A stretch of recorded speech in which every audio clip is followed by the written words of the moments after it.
Thank you for coming to my YouTube page. Today I want to talk a little more in depth about some of the most common mistakes that I see on the transfer disclosure statement. This disclosure is a disclosure, as you know, that listing agents provide to their sellers so that the sellers can give the buyers more information about the property. Now, the most common mistake that I see on the TDS is the first section of the TDS that talks about substituted disclosures.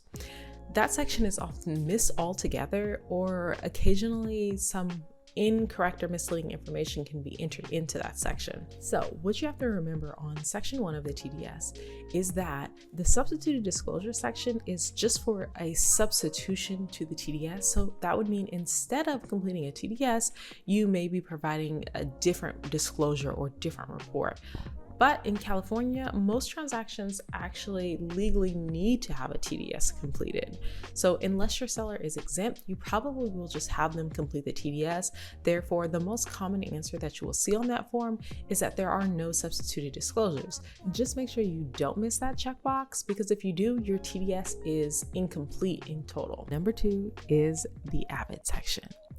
So if you're having your sellers complete the TDS, you give it to them and they should be filling out the majority of the TDS. But remember, on the last page of the TDS, it is the agent's responsibility to check the box as to whether or not they'll be doing an avid, or if they're going to be including some notes on the TDS, they can place them there, but they have to check the appropriate box on the TDS so that the other agents can know whether or not they will or plan to provide an avid. And if not, then we can see that those notes that the agent has made on the property right there on the TDS. But often that checkbox is missed, and it again renders the TDS incomplete. The last and very common mistake that I see on the TDS is that either the listing agent or the buyer's agent only signs the form once.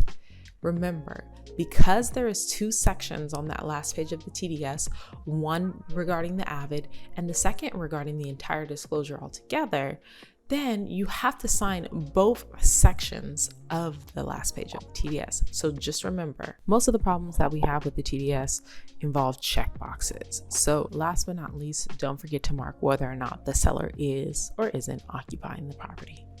All right, that's it. Thanks for watching.